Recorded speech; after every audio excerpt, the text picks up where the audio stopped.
एक ऐसा जंगल जहां सूरज ढलने के बाद जाना मना है। प्रवेश वर्जित है। कहा जाता है कि जो इंसान उस जंगल में एक बार चला गया वो कभी वापस नहीं लौटा। उसकी चौखट पर यही लिखा था। एक ऐसा इंसान उस जंगल में पहुंचता है जिसे शायद वहां जाना ही था। और सवाल ये नहीं है कि उस जंगल में क्या है, सवाल ये है कि उस जंगल का उस इंसान से क्या रिश्ता है। नमस्कार दोस्तों, स्वागत है आपका। और आज हम बात करने वाले हैं उस फिल्म की जिसका टीजर आते ही लोगों के बीच माइथोलॉजी, हॉरर और मिस्ट्री को लेकर चर्चा शुरू हो गई है। The Vivan, force of the forest. उन पेड़ों पर किसी काली अनजानी शक्ति का पहरा था। सिद्धार्थ मल्होत्रा और तमन्ना भाटिया की ये फिल्म सिर्फ एक जंगल की कहानी नहीं लग रही, क्योंकि टीजर में दिखाई देने वाले हर सिंबल के पीछे एक कहानी छिपी हुई नजर आती है। तो आखिर विवान है क्या? इस जंगल की रक्षा कौन करता है? लाल आंखों वाली मूर्तियां किसकी तरफ इशारा कर रही हैं? और सबसे बड़ा सवाल, सिद्धार्थ का इस जंगल से क्या कनेक्शन है? किसी की किस्मत उसे उसी वन तक ले आई। चलिए एक एक करके इन सभी सवालों को समझते हैं। विवान आखिर है क्या? टीजर की शुरुआत ही एक वार्निंग से होती है। सूर्यास्त के बाद विवान में प्रवेश करना वर्जित है। अब ध्यान दीजिए, अगर विवान सिर्फ एक सामान्य जंगल होता तो सूर्यास्त के बाद वहां जाने की मनाही क्यों होती? जंगल रात में खतरनाक हो सकता है, लेकिन यहाँ बात सिर्फ जानवरों या अंधेरे की नहीं है। जो रात में उस वन में गया वो कभी लौटकर नहीं आया। जंगल को एक एंशिएंट डार्क फोर्स गार्ड करती है, यानी हजारों साल पुरानी कोई ऐसी शक्ति जो इस जंगल की रक्षा कर रही है। और शायद यही वजह है कि विवान को सिर्फ जंगल नहीं बल्कि एक फॉरबिडन टेरिटरी की तरह दिखाया गया है। हमें चिंता नहीं उनकी, उन्हें चिंता हमारी है। एक ऐसी जगह जहां इंसानों का जाना प्रकृति के नियमों को तोड़ने जैसा है। अब सवाल यह है कि सूर्यास्त के बाद ही क्यों? अब यहाँ फिल्म का एक बहुत इंटरेस्टिंग कॉन्सेप्ट सामने आता है।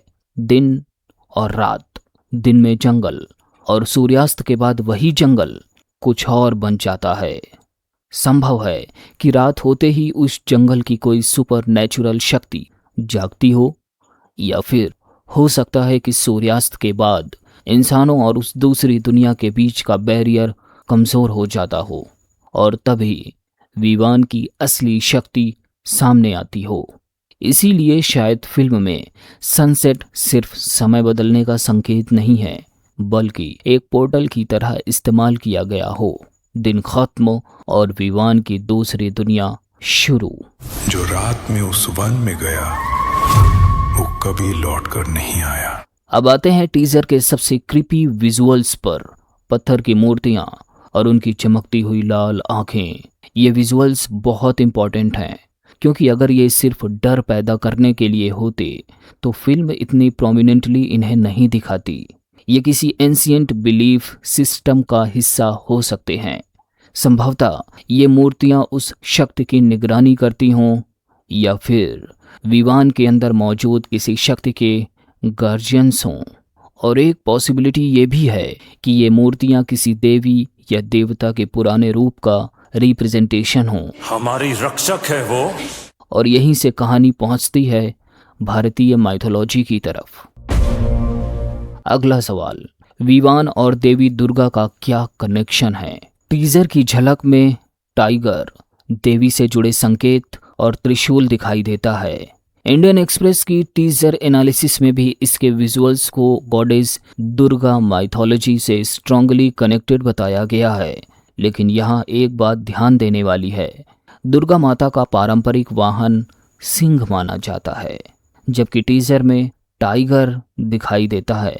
तो क्या फिल्म सीधे सीधे ट्रेडिशनल दुर्गा माइथोलॉजी को दिखा रही है, या फिर किसी स्थानीय लोक देवी या वन देवी की कहानी को माइथोलॉजी के साथ जोड़ रही है। यही बात विवान को और भी इंटरेस्टिंग बनाती है, क्योंकि भारत की अलग अलग जगहों पर जंगलों, पहाड़ों और प्रकृति से जुड़ी लोक परंपराओं में ऐसी शक्तियों की कहानियां मिलती रही हैं जिन्हें जंगल का रक्षक माना जाता है। तो संभव है कि विवान अपनी एक फिक्शनल माइथोलॉजी बनाई गई हो जिसमें देवी, जंगल और एक एंशियंट सुपरनैचुरल फोर्स तीनों आपस में जुड़े हों। तुम्हारा इस जंगल के साथ कोई ना कोई कनेक्शन तो है। अब बात करते हैं सिद्धार्थ के हाथ में त्रिशूल क्यों। जी हाँ, इस टीजर में सिद्धार्थ मल्होत्रा त्रिशूल के साथ फाइट करते हुए देखे जा सकते हैं, लेकिन सबसे बड़ा क्लू सिद्धार्थ मल्होत्रा का कैरेक्टर एक त्रिशूल लेकर किसी अनसीन फोर्स से लड़ता हुआ दिखाई देता है।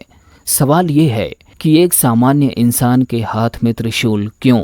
अगर सामने सिर्फ कोई मॉन्स्टर या एविल एंटिटी होती तो वो गन या स्वॉर्ड का इस्तेमाल भी कर सकता था, लेकिन यहाँ फिल्म मेकर्स ने मुख्य रूप से त्रिशूल को चुना।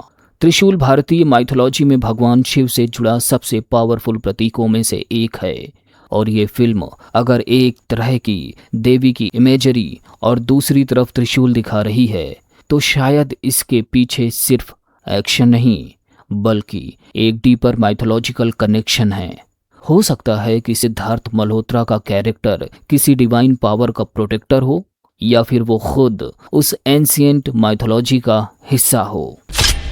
अगला सवाल, सिद्धार्थ आखिर विवान में पहुंचा क्यों? मेरे हिसाब से टीजर का सबसे बड़ा सवाल यही है, क्योंकि सिद्धार्थ वहां सिर्फ घूमते हुए नहीं पहुंचता, वो इस जंगल की तरफ खिंचा चला जाता है, जैसे कोई इनविजिबल फोर्स उसे बुला रही हो। और अगर ऐसा है तो इसका मतलब है कि विवान और सिद्धार्थ के बीच कोई पुराना कनेक्शन है।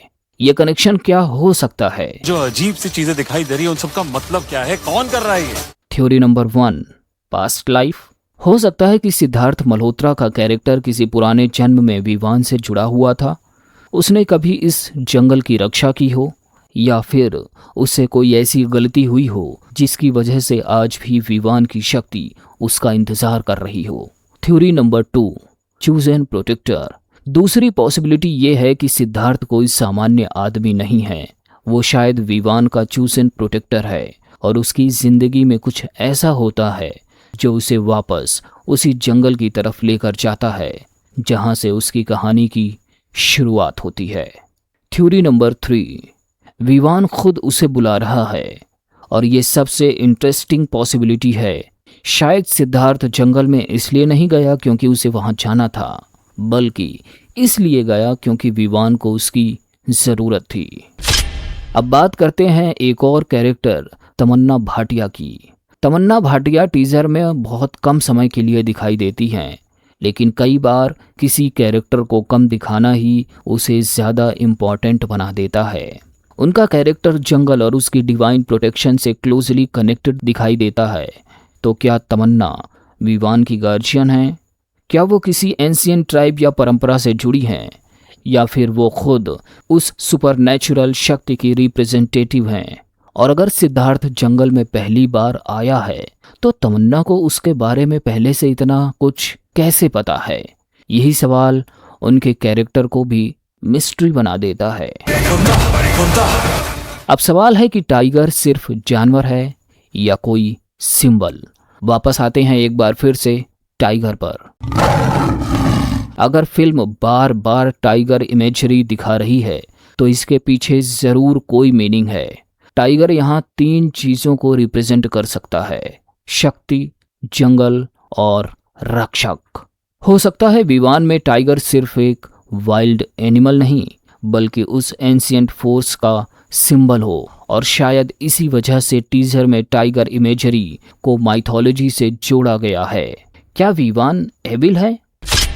अब तक टीजर में देखकर हमें लग सकता है कि विवान एक कर्ज्ड फॉरेस्ट है, वहाँ एक डार्क फोर्स है, लोग वापस नहीं आते, तो ऑब्वियस है कि विवान विलेन है। लेकिन क्या वाकई? यही फिल्म का सबसे इंटरेस्टिंग ट्विस्ट हो सकता है, क्योंकि अगर वो एंशिएंट फोर्स जंगल की रक्षा कर रही है तो शायद वो एविल नहीं, वो सिर्फ अपने क्षेत्र की रक्षा कर रही है। यानी इंसान जंगल में घुसता है, जंगल की सीमाओं को तोड़ता है और फिर जंगल की शक्ति उसे रोकती है। अगर ऐसा है तो कहानी में असली विलेन कोई सुपर नेचुरल क्रिएचर नहीं, इंसान भी हो सकता है। और ये एंगल फिल्म को सिर्फ हॉरर मूवी से उठाकर एक डीपर फोकलोर स्टोरी बना सकता है। मेरी सबसे बड़ी थ्योरी, अब इन सारे क्लूज को एक साथ जोड़िए। एक फॉरबिडन फॉरेस्ट, सूर्यास्त के बाद प्रवेश पर रोक, एक एंशिएंट फोर्स, लाल आंखों वाली मूर्तियां, टाइगर की झलक, देवी से जुड़े संकेत, त्रिशूल, तमन्ना का फॉरेस्ट से कनेक्शन और सिद्धार्थ का फेट के कारण वहां पहुंचना। इन सबको जोड़ने पर एक कहानी दिखाई देती है। शायद हजारों साल पहले विवान में किसी डिवाइन पावर का वास था। उस शक्ति ने जंगल की रक्षा करने का काम संभाला। कुछ लोगों ने उस शक्ति को देवी माना, कुछ ने उसे फॉरेस्ट स्पिरिट और कुछ ने उसे कर्ज। फिर किसी समय इंसानों ने उस जंगल की सीमा को तोड़ा। कुछ भयानक हुआ और उस घटना के बाद विवान को फॉरबिडन घोषित कर दिया गया। लेकिन कहानी खत्म नहीं हुई, क्योंकि उस घटना से जुड़ी कोई शक्ति आज भी वहां मौजूद है।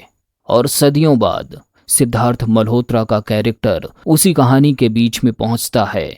शायद वो उस पुराने रहस्य का अगला अध्याय है। तो दोस्तों, द विवान का टीजर हमें कहानी नहीं बताता, बल्कि सवाल देता है।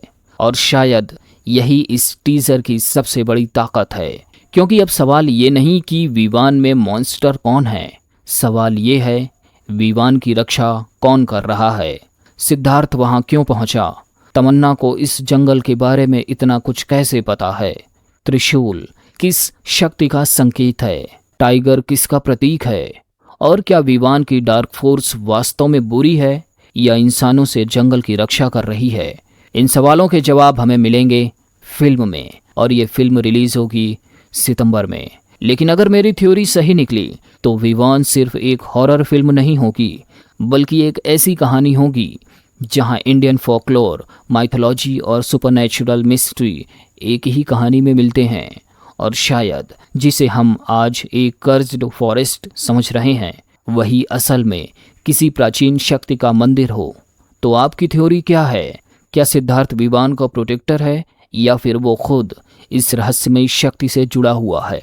कमेंट में ज़रूर बताइए। और ऐसे ही माइथोलॉजी, मिस्ट्री और हिडन डिटेल्स वाली वीडियोस के लिए लालटेन टाइम्स को सब्सक्राइब करना ना भूलिए। मिलता हूँ अगली स्टोरी में, तब तक के लिए जंगल में जाने से पहले ये ज़रूर याद रखिए, सूरज डूबने के बाद विवान में प्रवेश वर्जित है।